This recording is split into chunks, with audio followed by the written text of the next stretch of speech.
Hey there, and welcome to the A.D.K Rock and Metal channel. And today I am doing an EP review today. EP review. We are checking out Cober. They're a metalcore band. The EP is called Tethered, and it is a 5-track EP coming out on the 6th of September. Now, the way we do our reviews is each of us in the channel take different categories. So that I haven't read the press release at this point in time. I'm going to come back to that, but we split up the work depending on our personal preferences of music, which is the only real fair way to judge it, because it'd be impossible if you were asking me to review a doom band. It's not probably going to get, or an extreme metal band. They're not my major genres for listening to, so it wouldn't be fair on the artists. So we split up the workload between us. We listen to all the albums, EPs, etc. at least minimum 3 times or more. Otherwise, if you just listen to it once and try to write a review, it's unfortunately you're just going to be very biased. You're not going to have time to digest the album, so you have to listen to it 3 or 4 times at least. I'm not going to focus too much in like a lot of people do. They'll talk about a song, they go, the way the thunderous drums cascade over. No, you're going to listen to that in the end. You'll get that from an album. You can listen to it. What you want to know is, did it impress me in any way? What sort of style is it? What were the standout moments? And that's pretty much how I'm going to do it. I am going to talk about the songs, but not into the level of detail that probably Kirk will. Kirk will probably go into a lot of detail. He loves that shit. Anyway, right, so I'm going to go through the tracks a little bit here. So it opens up the album with Untethered. As this kicked in, it did one of the things that really frustrates me. I'm not a fan of intro tracks on albums or EPs, because to me that's not a track, but it's a sample intro track, and then it starts to build up, and I thought, if this is just going to build up and feed into effectively the next track on the album, Beneath the Hydrogen, I'm just going to be pissed off, because I hate that. It's a wasted song. However, it does build up into an interesting breakdown.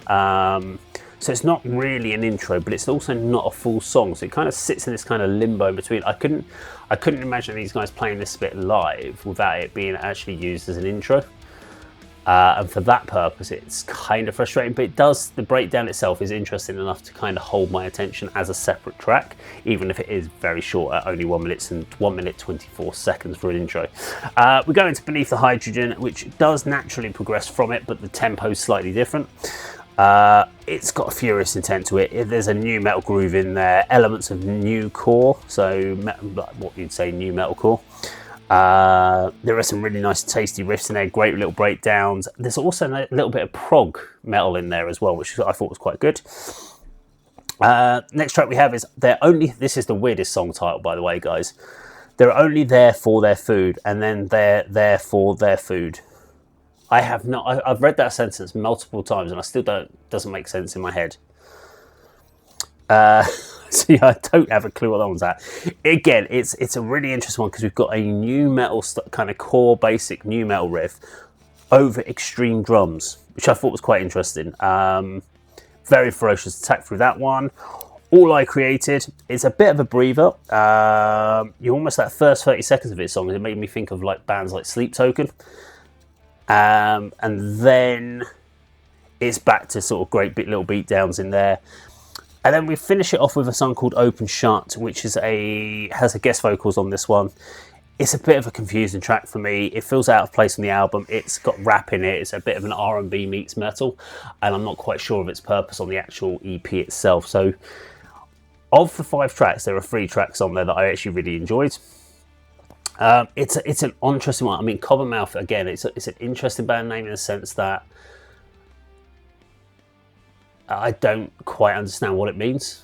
And I'm not sure if there's a particular what they're going for it.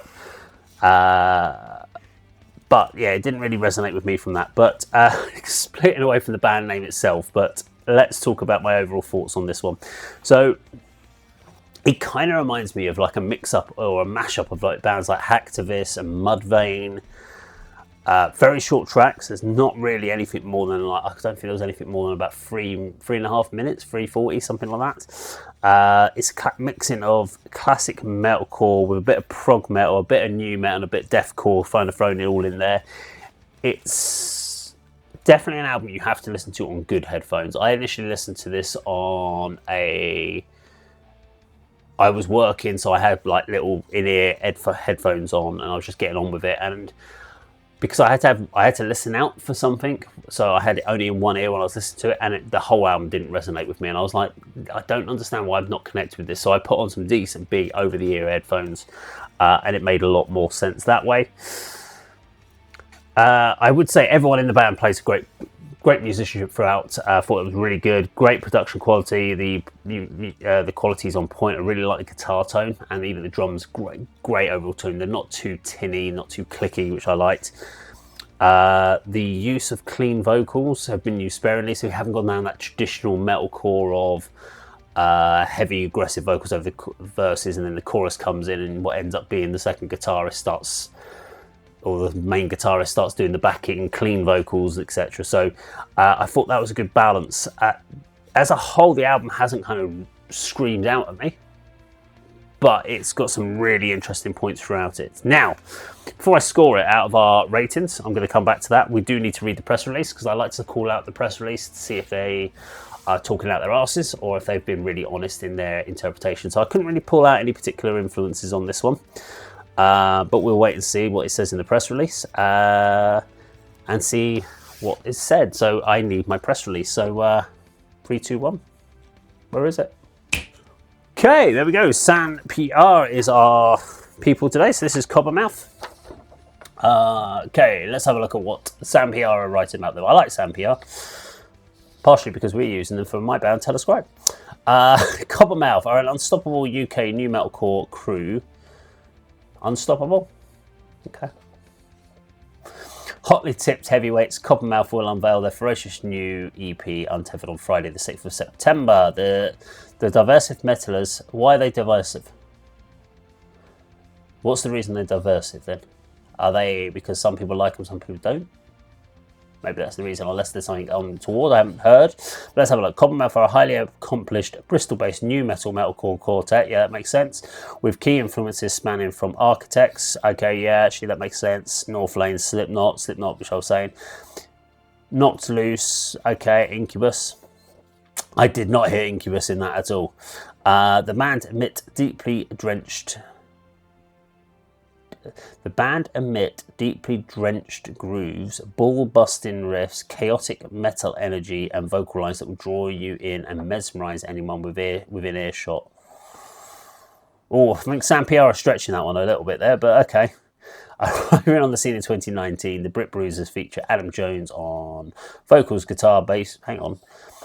How many people are in this band? Hang on. Adam Jones does vocals, guitars, bass, drums, synth samples. Dylan Plenty does drums, vocals. Lewis Cunningham does guitar, vocals, and Sam Windsor does bass, samples, synths, and vocals. That's very confusing, guys. I don't know. Do you all play drums at this? Or a couple of you playing drums on stage at the same time? Is that what happens? Okay. Within months of their live debut, Cobbermouth headlined a sold-out show at the, Thekla in Bristol, battled their way to the final of Metal to the Masses, Bloodstock, Metal to the Masses, and Microdog competitions, and secured AA booking to support the likes of Lastel, Osaya, and Dripfed Empire. With a loyal following and fan base in tow, they quickly became known as a live force of perpetual brutality, and this hearty reputation only expanded with the release of the self-titled debut album, which landed last year. The album was okay, so this is a follow-up EP to their album. The album was amassed strong streaming numbers and has helped elevate the band to a stunning new heights. The burly four-piece is now set to go again with their engrossing new EP Untethered, which is loaded with biting riffs,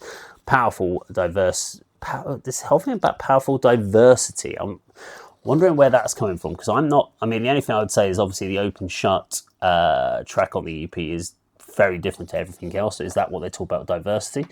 Unabashed Venom and Stomping. Oh, come on, Unabashed Venom. Stomping Refrains. Adam Jones comments about the record. It's an EP that explores the depths of human emotion and experience. Each track immerses listeners in themes of inner turmoil, personal battles, and relentless quest for understanding and redemption. Okay? The band's current single, Beneath the Hydrogen, has just wrapped up Track of the Week on BBC's R1, introducing rock, and with further support from Crown Radio on the horizon. Cobbermouth will have an action-packed year still ahead of them. Cobbermouth have arrived and will undoubtedly leave their mark on proceedings. Okay, so I'm going to give a 7 out of 10 for the press release there for Sam PR and the team. Only because there's a little bit of over the top, what I would call over exaggeration bollocks, as I like to call it. But it's always fun. Unabashed venom. God, do you know what? Kirk on the channel would love that sort of stuff. I kind of find it like just say they could do some great aggressive vocals. Keep it simple. Okay, so that's Common Mouse PR press release. Not too bad overall, though.